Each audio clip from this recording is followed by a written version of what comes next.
Everyone's talking about the 49ers schedule and whether they're going to stay healthy this year. But there's another important factor at play.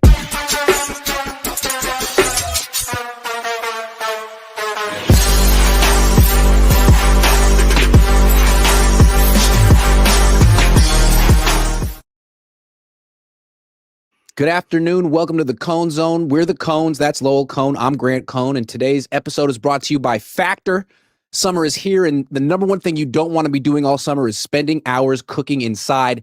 That's where Factor comes in. Factor's chef-crafted, dietitian-approved meals are ready in just 2 minutes, taking the hassle out of eating well. 2 minutes, Dad. That's way better than 5. Get started at factormeals.com/Cohn50off and use code Cohn50off to get 50% off plus free shipping on your first box. That's code Cohn50off at factormeals.com/Cohn50off for 50% off your plus free shipping. Factormeals.com/Cohn50off. Okay, Dad, you were recently out on assignment and you had some interesting conversations with some people who are associated with the NFL. Why don't you tell us about it? Okay. It's true. I took last week off. I was on assignment, and I'm going to try to be as general as possible. I spent some time with a former NFL coach, and he said to me, I heard that Deebo Samuel got into a fight on the sideline, but I've never seen it. Could you call it up on your computer? So I got on YouTube where he went after the long snapper. And I looked at it again after all these months, and this is what happened.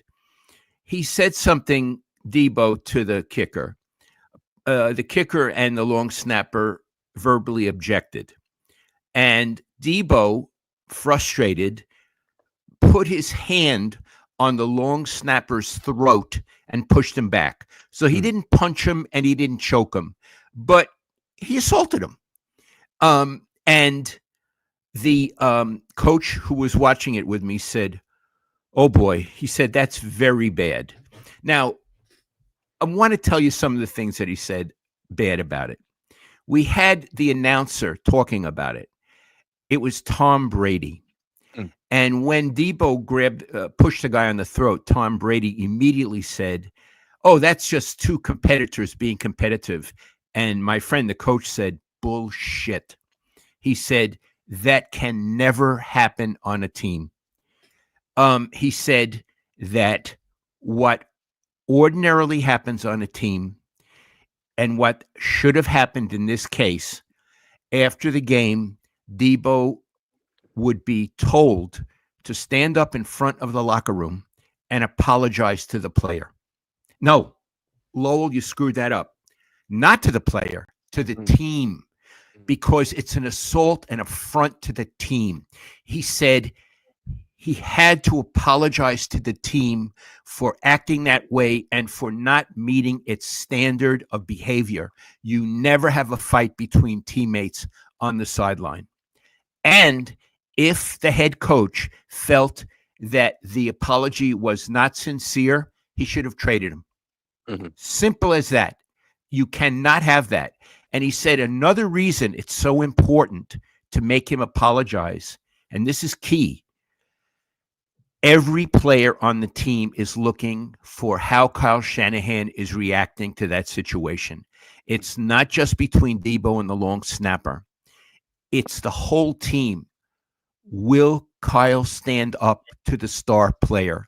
Will Kyle stand up for the little guy, for the other players on the team? So it was a test of Kyle. And from my point of view, Kyle did not pass that test. That, in fact, if he went after anyone from that, he went after the long snapper and not Deebo. I'm going to say one other thing this coach said.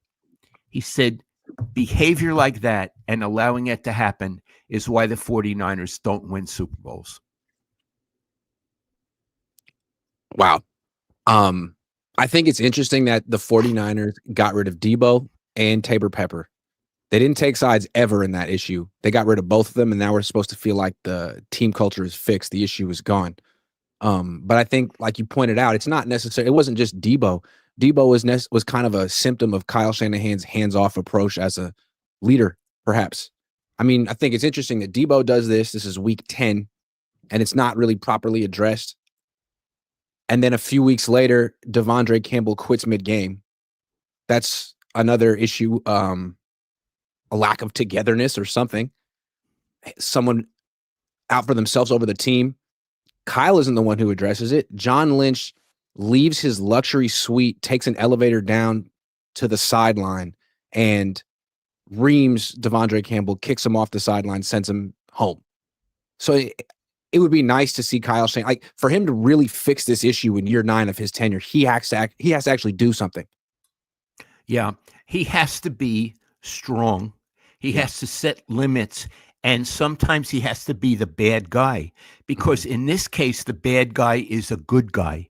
I want to make it clear, we're not trying to louse up Shanahan here. In a way, we're trying to give him advice. Mm-hmm. I've been around the game, not as intimately as he has, but certainly as long as he has. And I've seen a lot of coaches coach better than him. And what some of the best coaches had in common was leadership, discipline, bringing the team together, creating standards. And if it became necessary, going after a player who acted badly. It's wrong that Lynch had to come down and go after that Campbell guy. The team needed to see Kyle do it. In fact, I'm not in that locker room, but I'll tell you, Iggy, I know ball players. They're dying to see Kyle do it. And I think it's interesting that you're 100% right, and he needs to do this. He's picked and choose his spots sometimes. And there's one example I can think of him actually saying something about an issue himself. And it was with Brandon Ayuk in the shorts.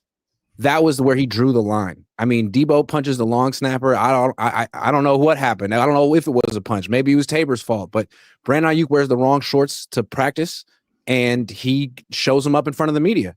Now, I'm not saying Kyle was wrong, but from Brandon's perspective, it's like, hold on, our whole culture is built on double standards. And I thought I had graduated into the group of people who have no rules. I thought I get to do what I want, but I'm in the Devondre Campbell group. I don't understand. Why are you paying me $30 million a year?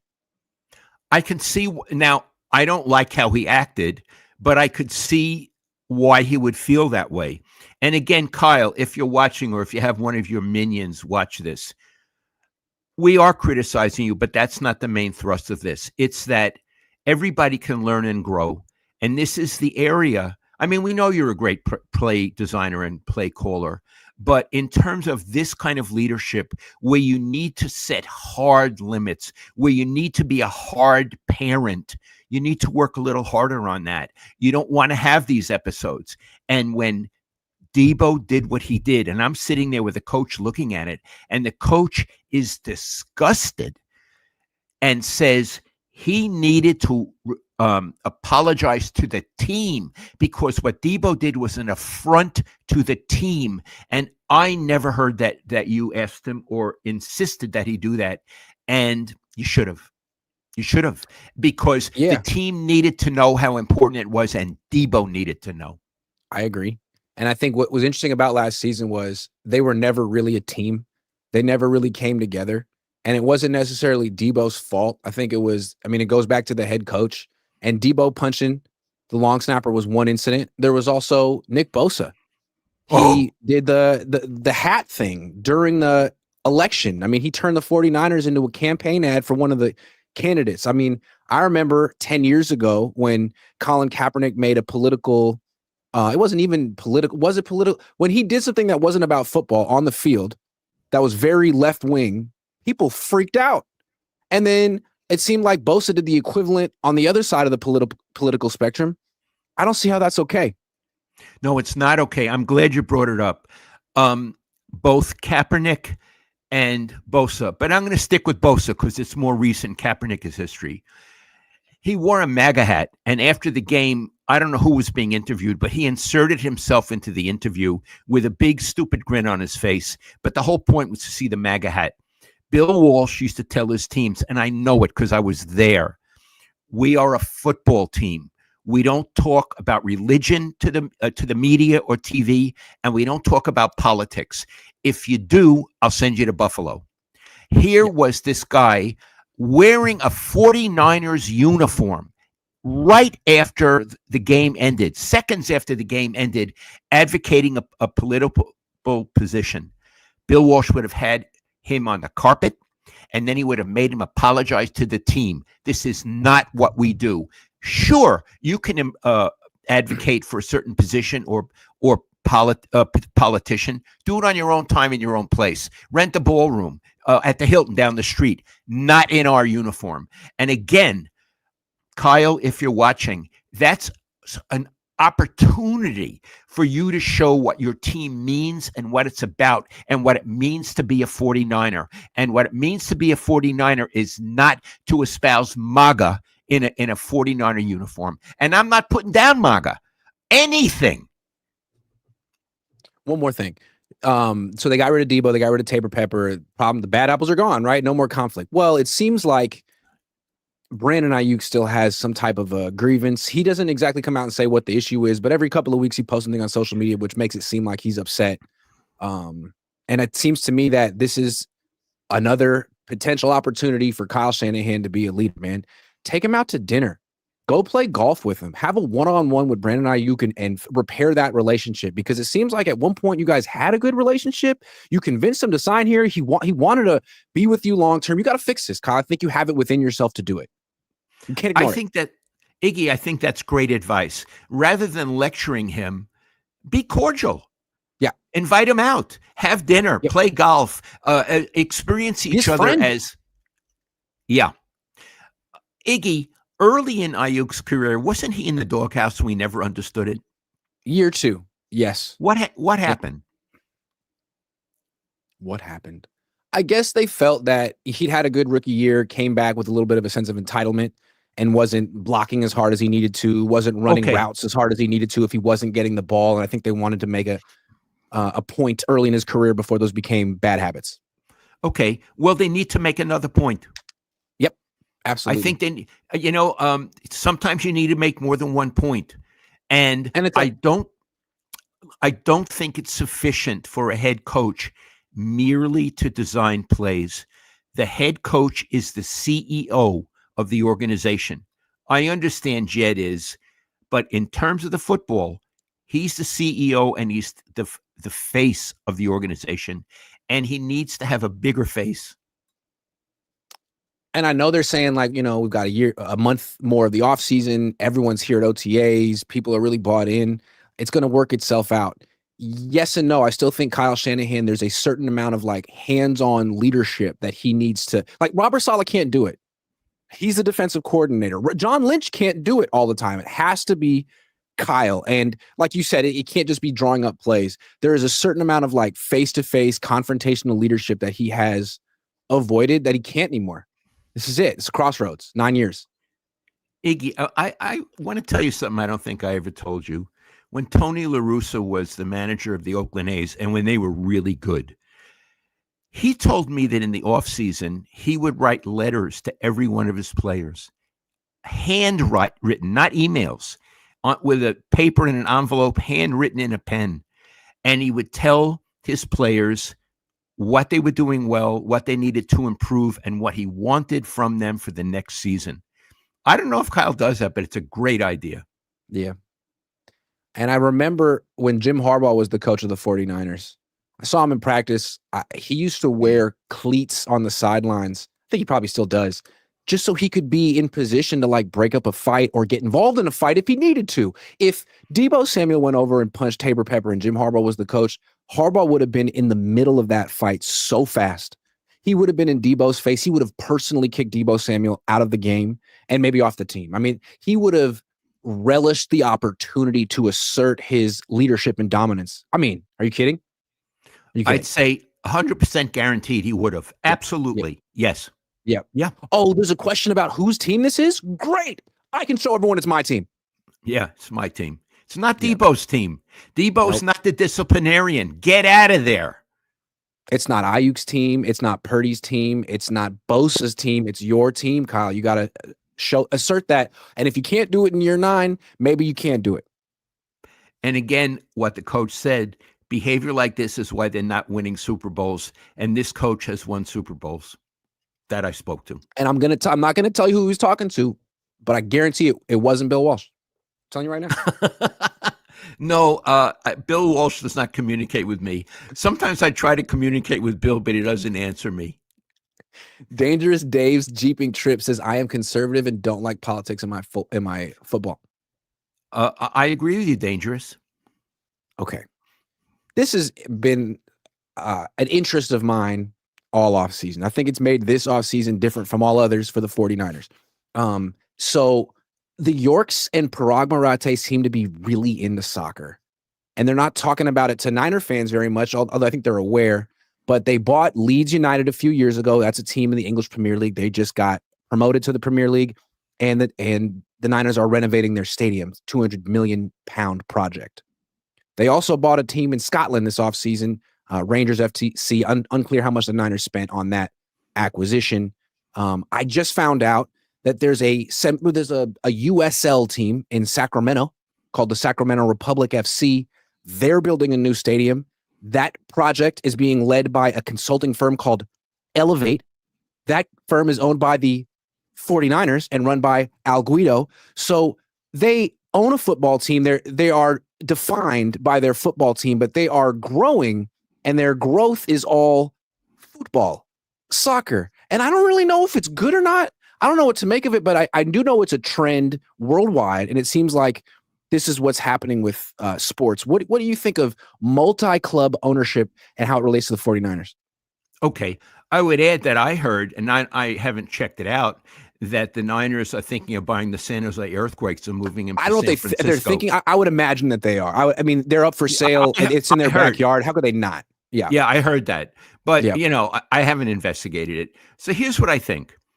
There's two things involved. One is, let's call it the 49ers business group.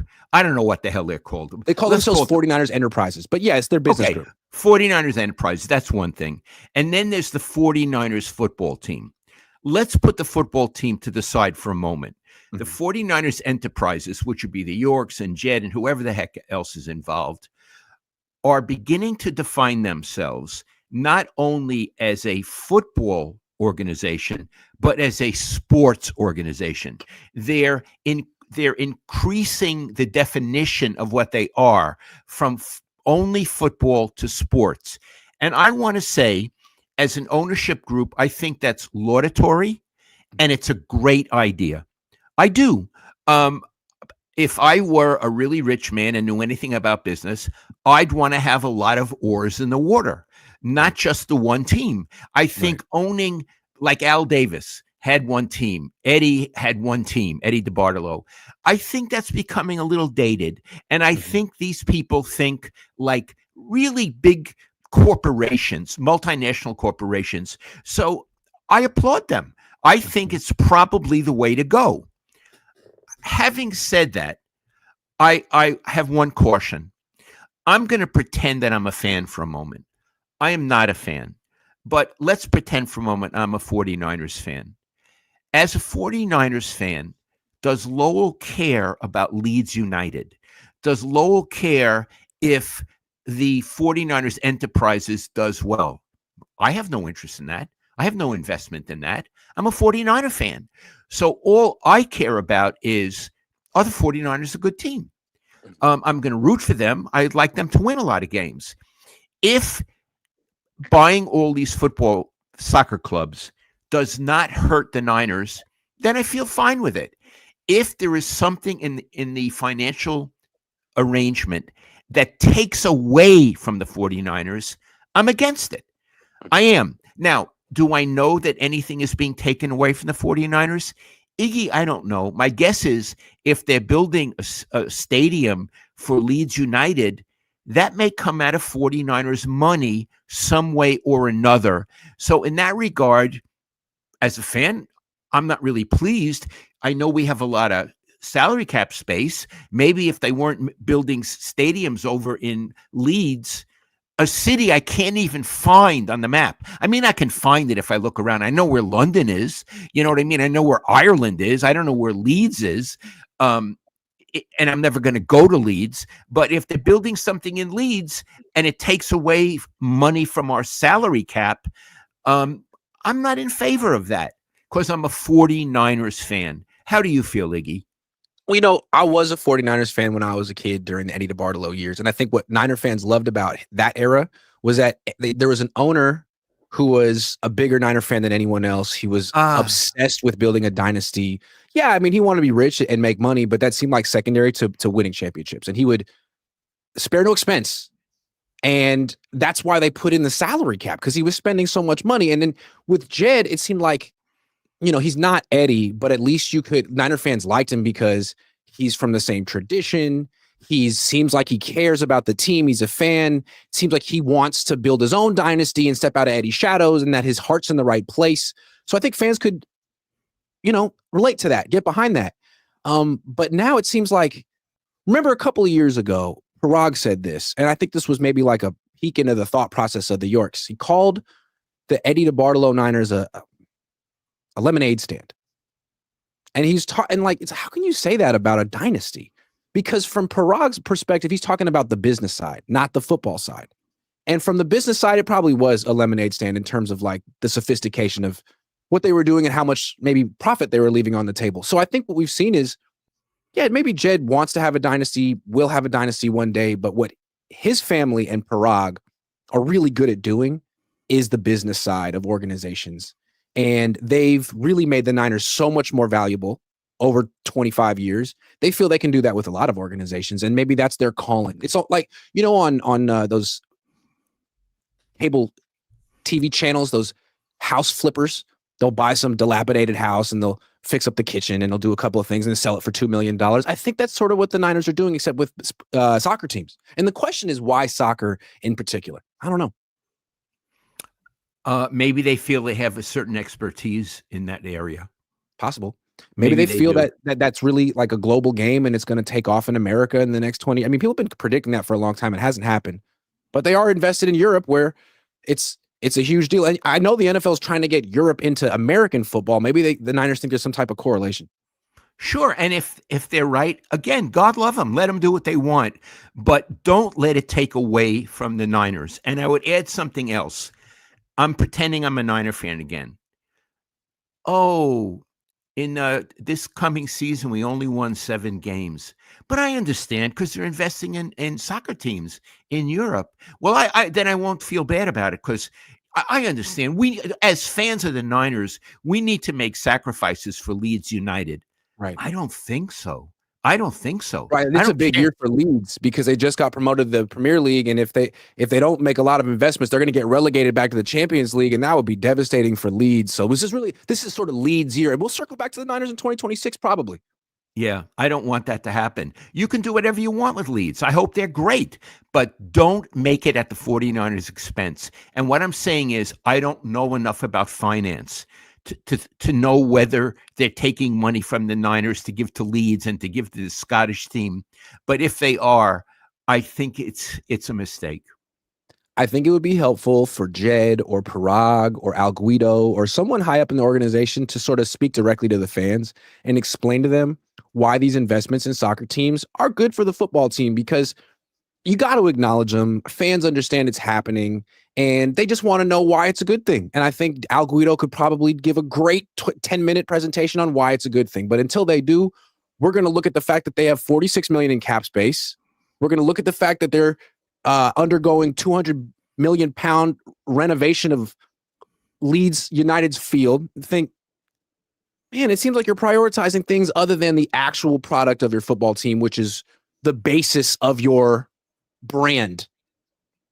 Iggy, I think what you said about them maybe spending 10 minutes and explaining this to fans would really be in their interest. It would be a very smart thing to do. And if they had Al Guido do it, you people probably don't know Al Guido. Al Guido is the greatest guy. He is wonderful. He's from the Jersey Shore. He speaks my language. He's a real mensch. And Al Guido is, and he's so forthright and honest. I think he could make a very good presentation, and I would love to hear it. I would. Okay, so that's all we really know about soccer at this time. But the way it ties into the Niners offseason and the season going ahead is, I mean, Trent Williams is still here. He's 37 years old. This is the end of his career. He's still one of the best players on the team. George Kittle's still here. Christian McCaffrey's still here. For the majority of the core of the team, this is the twilight era.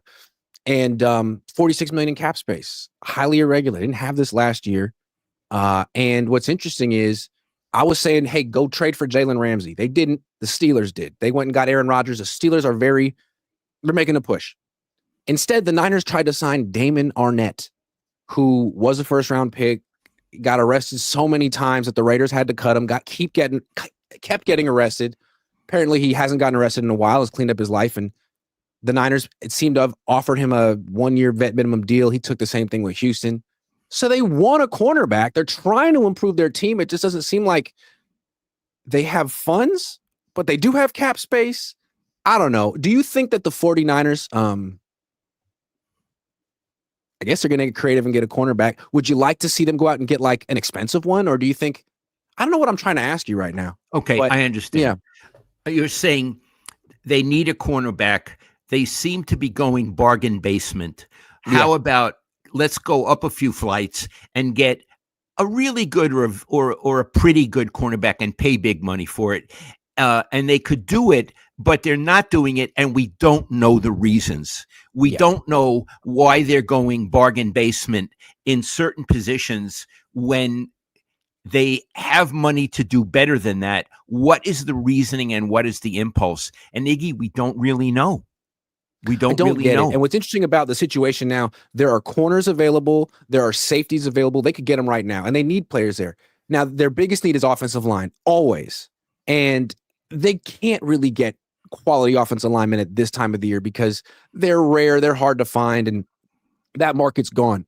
If they had known that they were going to have $46 million in cap space, maybe they re-sign Aaron Banks. Maybe they re-sign Jalen Moore. I mean, their offensive line is worse than last year, so you can't really do anything about that now, but did they not understand what kind of cap space they were going to have? I just don't understand why they took the lumps they took this offseason with this available. I don't get it.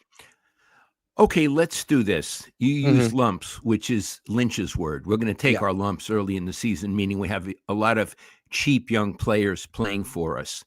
Pretend you're a fan, Iggy, and you say, gee, I'm looking at this. They're not spending a lot really on the team. They have a lot of cap space. Would you then say, well, it's okay if they lose a lot of games because they haven't spent the money. Would you give them a break if you were a fan? Absolutely not. And I think there's a large contingent of fans that like are so into the operation that they want to see things from the team's perspective, even financially. But I don't have to applaud the team for saving money or being fiscally responsible. Eddie DeBartolo wasn't fiscally responsible necessarily. Like, all I care about is an owner who's as fanatic about the team as I am. I agree. All I care about. Yeah. I agree, Iggy. Yeah. As a fan, I'm not a fan of 49ers enterprises. I'm a fan of the 49ers. Right. And you say, oh, they're not spending a lot this season. They're going to take their lumps. My reaction is spend more money. Right. I want a good team. It'd be one thing if it was like year one of a head coaching tenure and it was scorched earth. You're starting over, rebuilding the team. You just gutted the roster and the team is young. All right, fair enough. Take your lumps. I understand. Like, no one good's going to sign with you anyway. It's year 9 of your tenure. You were just in the Super Bowl a year ago. You have a very old core. George Kittle just got paid, so he's not in a position to complain. But how do you think George Kittle and Trent Williams feel like, oh, we're just going to punt on this season? I'm going to be 32 this year. You're going to be 37 this year. So I guess we'll go get him when you're 38 and I'm 33. That sucks. We'll be worse that year. Aren't we the team? Aren't we the core? Aren't we trying to maximize our timeline? I mean, isn't that the same thing that we're seeing with the Warriors? You have Steph Curry right now. What are you wasting your time with Jonathan Kuminga for? Aren't you trying to like go all in with the 37-year-old you're building around? I don't understand. I could imagine if you got them in a private moment, some of the veterans, and that would probably include CMC. Yep. That would probably include him. Yep. I was like, oh, and it might include the middle linebacker. This is my time now.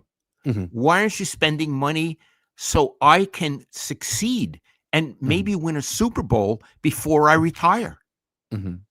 Why should I care about 49ers enterprises? I care about my team and me this season. And what's more, that's what I'm supposed to care about. It just feels like the Niners owners looked at what happened last year, all the money they spent on all those veteran defensive players who didn't work out, and they said, you know what? Enough of this chasing a dynasty thing. Enough of this chasing a championship. We could spend $1 billion chasing this thing and never get it. Let's be fiscally responsible. Let's extend our best players, but not do anything crazy in free agency, and diversify our portfolio this offseason. Really protect ourselves. Iggy, pretend again that you're a fan. Let's say the Niners have, and I don't know what they're going to have. Let's say they have an 8-9 season. Do you give Kyle a pass on that? So interesting, right? Because from his perspective, like, hey, how many wins would we have had this year if our owners cared as much about football as they did about soccer? Think about it. Maybe we win 11. He has he would have a point there. He didn't ask for this. No, he and Lynch did not ask for this. Lynch seemed almost apologetic when he spoke to the media. Because I'm a bit of a hard ass in some things, I would understand Kyle's predicament, but I wouldn't give him a break. Yeah. He's supposed to coach what he has, and he's had a lot of other opportunities. So I would understand that it's not fair. It's not fair, but I would still expect him to win more than 8 games, especially with that schedule. With that schedule, Iggy. That's the thing.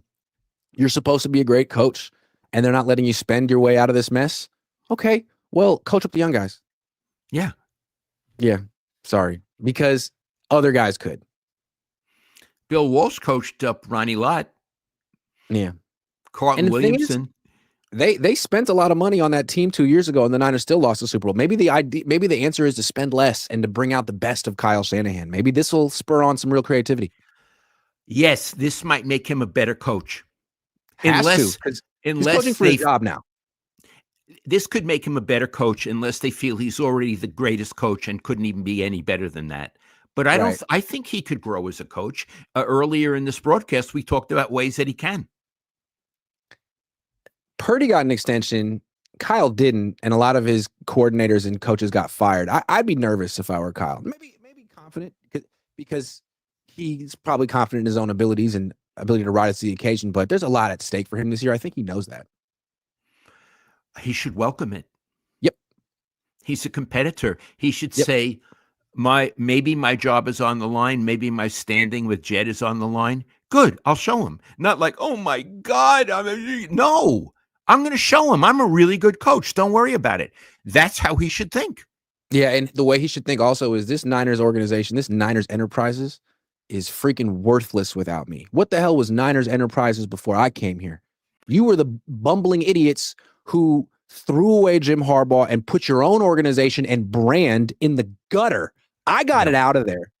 I gave you guys freaking respect. You get rid of me. Who's your next coach going to be? Are you guys going to have any respect? Are you going to be the team that's transitioning into soccer ownership? Yeah, right. And he should have that kind of confidence. Oh, yeah. Jim Harbaugh does. Jim Harbaugh didn't say, oh, the Niners got rid of me. He went to Michigan and won a national championship. And now he's gone to this, I'm going to call him San Diego. I always want to call him San Diego. Now he's going to go to the Chargers. He's already made them a respectable team, Iggy. Yeah, they won 11 games last year. The Niners lost 11 games last year. So pretty much every year he's been gone, Harbaugh's made it his mission to put it in the 49ers' faces, and he's been pretty good about it. Yeah, he's a hell of a Kyle coach. should do that too. See if he can. All right, you know what time it is, Dad. More, fewer, prize picks. Okay. Giants, Birdsong night. He's going against Arizona. The Giants are slumping, but they got Birdsong, Dad. What do you think? Let's see. 2.5 earned runs allowed for Birdsong. He's been getting lit up recently. They're playing Arizona. Yeah, ball carries down there, Dad. I'm going to say more. Yeah. What do you think of Birdsong? In and out. In and out. Okay. Ramos. Do you feel like he will get a hit today, or do you feel like he will strike out today? Which one would you feel more confident about? Oh, he's going to strike out. He and Devers are the strikeout kings. Devers. Can we please find Devers and get the strikeout on that one? Hold on, let me find that. He swings at the struck first pitch out every time. Iggy, he struck out Devers. 4 times last night. See, PrizePicks is smart, and sometimes they won't let you get an absolute layup. So for Devers, no strikeouts, but singles, total bases, or walks. I wouldn't feel very confident on Devers in a single tonight. He's been, I think, 0 for his last 13. So let's say fewer. They won't even let us do that. It's like they're like tantalizing us with an awful opportunity. So let's hold on. Wait a second. Let's go back to Giants. How about Jung Hoo? Oh, God. That poor kid. Can't find him. That poor kid. It seems like he might not be a major leaguer. I think the league figured him out. It's interesting how that happened so quickly in baseball. Tyler Fitzgerald. He's a good player. He's a good player. What do we got for Tyler? Walks, stolen bases, total bases. How about a run? You think he'll score a run today? Tyler? I'm going to give him a run. Give him a run. Okay, that's 3 Giants. Let's go back to the board and see if we get someone else here. Jacob deGrom. Shohei Ohtani. Shohei Ohtani. What do you think? Doubles, hits, RBIs? You think he get an RBI today? Shohei? Yeah, I think he's going to have an RBI today. Have I asked you this on stream before? Who's a better player? I think I've asked you on stream. Judge or Ohtani? Ohtani. Okay. And not just because you're a Dodger guy. Flexing it? I'm not a Dodger guy. They left me in 1958. Years ago. Yeah. That's right. Download the PrizePicks app. Use promo code Cohn. Play 5. Win 50 instantly on your first play. All right, let's get some PrizePicks. I mean, some super chats. Dangerous Dave's Jeeping says, because Harbaugh is a coach, not a fan/friend. Simple. There may be something to that. Hot Fat Guy Club says Kyle's ego has been the death of this team. There's some truth in that. I mean, yeah, that's true. I feel like a lot of coaches have egos. Though I think what we talked about today is sort of a lacking in Kyle. Not what he has too much of, but maybe both. Hold on. I want to finish that. This is what I think the writer means and what I mean by his ego. He's a system coach. Mm-hmm. My system is more important than the players. I know what I'm doing. I get a player here. These are the 10 plays I want you to run. Mm-hmm. Another coach would say, what are the 10 plays you like to run? Let's work them into the game plan. That's where his ego comes in, Iggy. Javier Sierra has a question, interesting question for you. What do you think? What does your dad think of Jake Paul and what he's doing to boxing? Because all his opponents are getting paid to lose and is watching Canelo. I don't know the last part, but do you know anything about Jake Paul? He's the one who fought Tyson, is he? Yeah. I don't consider him serious. You know, I'm from when boxing was a serious sport. I consider him an exhibition. I don't take him seriously. And is he fighting Canelo? I mean, he's much bigger. Canelo is like a big middleweight. So I don't know if they're going to fight each other. If they had a real fight, Canelo would kill him. But I don't know what's going on between those two. I like Canelo. He's a very good fighter. Not a great fighter, but a very good fighter. I'm looking online. It says it's probably not going to happen. Okay. Ramelia Sports Report said, crazy the Yorks threw in the towel on the season, risking watching McVay holding the Lombardi at Levi's this year. Kyle's failure would be complete. Remember, the Niners are hosting the Super Bowl at Levi's this year. Oh, they are? Oh, they are. Bad year to take your lumps. Fish and Chip says, lump Lynch under maximum pressure. Hi, Fish and Chips. Hi, Fish and Chips. JH says, everybody asks what Sirianni does. Well, he wouldn't let players fight and the culture go to shit. Kyle looks the other way. I'm not going to comment on Kyle, but I get the feeling that one of the things Sirianni does is to maintain order. Yep. And not only would he get involved if 2 fighters fought on the sideline, it wouldn't happen on his team. Yeah. He wouldn't even have to address it because it wouldn't happen on his team. Seems like it. Well, We had a shorter show today, but I think it was one of our best nonetheless. Yeah, they're probably going to be talking about the show 100 years from now. They probably will be. Dad, I don't know that we're going to be doing this show next week. No, I've been on assignment a lot lately. I'm going to be on assignment next week, but after that, I'm around all summer. But next I might week, be on assignment next week too. I only have to check my assignments. Have I given you an assignment? I have to see. I think I might have one. Can I grade it in red pen? Hopefully not. Okay. Please don't. So I have to say, Iggy, the high point of my week is this show. Me too. Really? Yeah, absolutely. We've been doing this for 5 years, 6 years. 6 years. We have? We have. We were doing this in 2019 when they went to the Super Bowl the first time. It was audio only back then. We've come a long way now. Now we are nationally syndicated on many different. Anyway, Dad, I love you.